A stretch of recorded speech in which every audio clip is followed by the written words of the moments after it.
Hello good morning student of ninth class. Last video lecture में हमने to miscible liquid को separate करने का प्रोसेस कंप्लीट कर लिया था बाय फ्रैक्शनल डिस्टिलेशन प्रोसेस। इसी प्रोसेस पर नेक्स्ट टॉपिक भी है separation of different gases from air.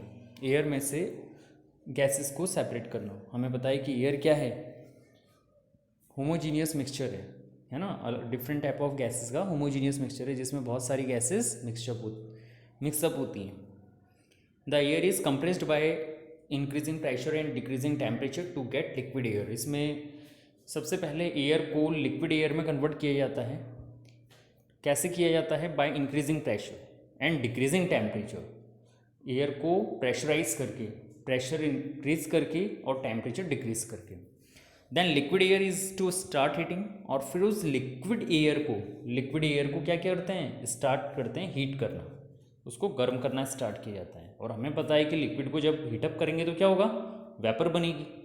ठीक है, तो अलग अलग टेम्परेचर पर जैसे जैसे टेम्परेचर इंक्रीज होगा तो अलग अलग गैसेस का बॉइलिंग पॉइंट भी डिफरेंट डिफरेंट होता है। मतलब अलग अलग टेम्परेचर पर हमें अलग अलग गैस अलग अलग बॉइलिंग पॉइंट पर मिल जाएगी, उसको सेपरेटली कलेक्ट कर लिया जाता है। ठीक है, the gases get separated at different height depending on their boiling point. Okay, अब ये एक फ्लो डायग्राम है। फ्लो डायग्राम से इस प्रोसेस को समझाया गया है। Air convert into liquid air by increasing pressure and decreasing temperature, then allow heated air into fractional distillation column. और फिर इस लिक्विड एयर को फ्रैक्शनल डिस्टिलेशन कॉलम में अलाउ किया जाता है, जहाँ पर हमें अलग अलग टेम्परेचर पर अलग अलग गैसेस मिलती हैं। सबसे पहले -196 डिग्री सेल्सियस पर नाइट्रोजन, और टेम्परेचर इंक्रीज करने पर -186 पर आर्गन एंड -183 पर ऑक्सीजन हमें मिल जाती है। ठीक है, तो इस तरह से हम गैसेस को सेपरेटली कलेक्ट कर लेते हैं। और ये इसका एक डायग्राम जो दे रखा है, इस डायग्राम को हम एक प्रैक्टिकल्स की हेल्प से समझेंगे।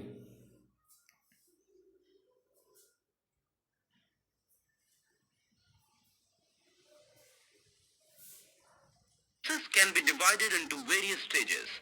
The air is filtered to remove any dust. The air is then compressed. देखो बच्चों, सबसे पहले क्या किया जाता है? एयर को इसमें पास किया जा रहा है ना, चैम्बर में। और यहाँ पे इसको कंप्रेस किया जा रहा है या प्रेशराइज किया जा रहा है। एयर को प्रेशर इंक्रीज किया जा रहा है बाय इंक्रीजिंग प्रेशर। यहाँ पर प्रेशर को इंक्रीज किया जाता है। ठीक है, अब इस गैसेस को इस चैम्बर में पास किया जा रहा है, जहाँ पर कोल्ड वाटर अलाउ किया जाता है यहाँ से।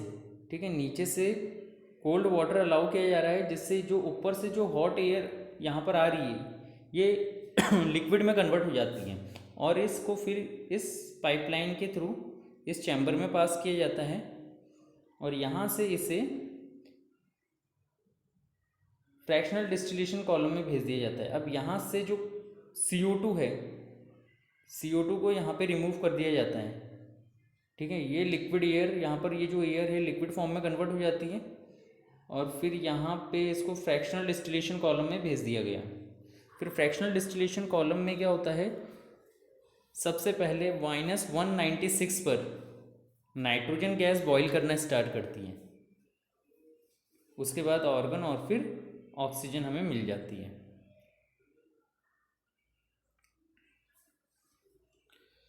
तो ये प्रोसेस आपको समझ में आ गया होगा। इसके बाद जो नेक्स्ट प्रोसेस है वो है separation of pure copper sulphate from an impure sample.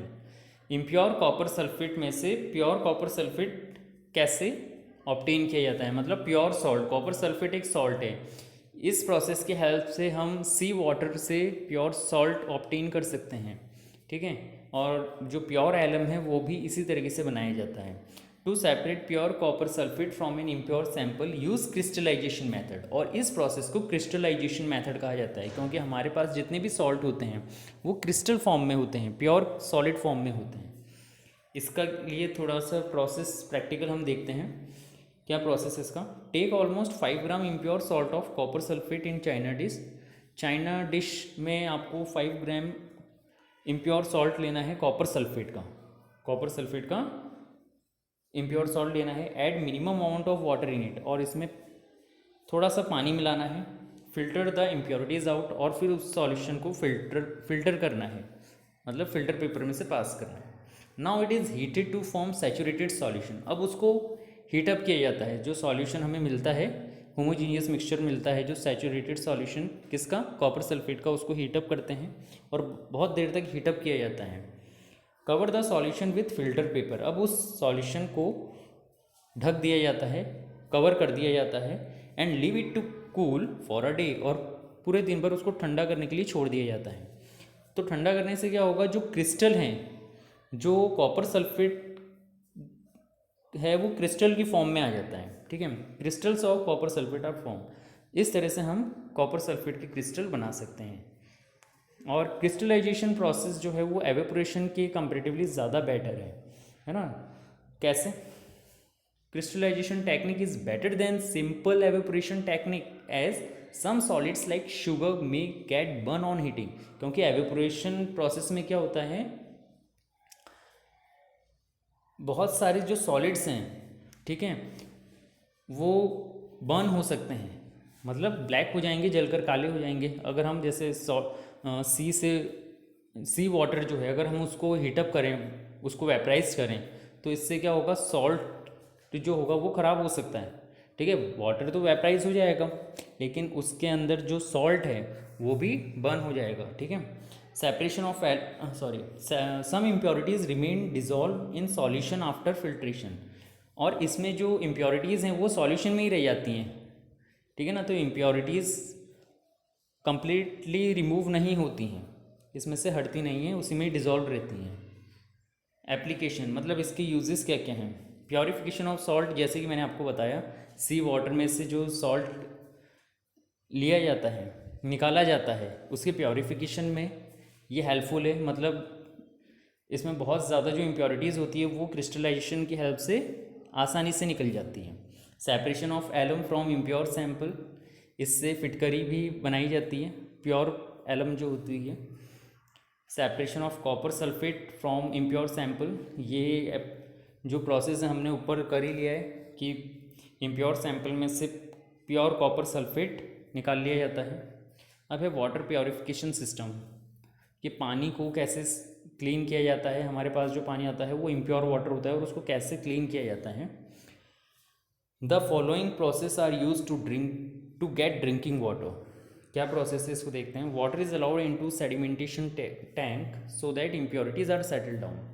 यहाँ पर सबसे पहले आपको जो ये डायग्राम दिखाई दे रहा है, देखो वाटर को सबसे पहले सेडिमेंटेशन टैंक में भेजा जा रहा है। ये सेडिमेंटेशन टैंक है, इसमें जो हैवियर इम्प्योरिटीज़ होती हैं वो नीचे बॉटम पर रह जाती हैं, और जो रिमेनिंग वाटर होता है उसको आगे भेज दिया जाता है। ठीक है, then water is allowed into loading tank for sediment the suspended impurities. फिर क्या होता है, जो यहाँ से हमने वाटर लोडिंग टैंक में भेजा है, यहाँ पे सस्पेंडेड इम्प्योरिटीज़ जो होती हैं वो नीचे बैठ जाती हैं, और फिर इस वाटर को फिल्टर टैंक में भेज दिया जाता है। ठीक है, now water is allowed into the sand particles through filtration tank. इस फिल्ट्रेशन टैंक में क्या होता है, सैंड्स के पार्टिकल्स होते हैं, है ना। क्या होते हैं, सैंड पार्टिकल्स होते हैं। ये सैंड पार्टिकल्स वाटर के अंदर जो माइनर पार्टिकल्स जो होते हैं उन्हें रोक लेते हैं। ठीक है, और प्योर वाटर को आगे भेज दिया जाता है। यहाँ पर क्लोरीन ऐड किया जाता है। क्लोरीन ऐड करने से बैक्टीरिया किल हो जाते हैं। ठीक है, adding chlorine tablet in filter water, this process is called chlorination. इस प्रोसेस को क्लोरीनेशन कहा जाता है। After filtered water it allowed to home, और फिर इसे घरों में भेज दिया जाता है। ठीक है, तो इजी प्रोसेस है। ये डायग्राम से आपको समझ में आ गया होगा, इसे आप बना लीजिएगा अपनी कॉपी में।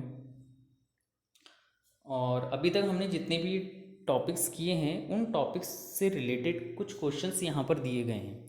यहाँ पे आपको उन प्रोसेस के नाम बताने हैं जो जिस टेक्निक में काम में आते हैं।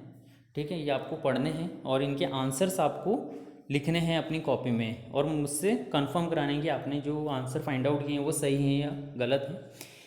एक बार रीचेक कर लेना, अगर आपको डाउट हो तो पूछ लीजिएगा, ठीक है, चेक करवा लीजिएगा मुझसे, फिर नोट करिएगा अपनी नोटबुक में। ओके बाय, इतना कीजिए। फिर इसके बाद जो लेक्चर आएगा वो लास्ट लेक्चर होगा, ठीक है। ये चैप्टर आपका इस लेक्चर के बाद कंप्लीट हो जाएगा। Okay, thank you.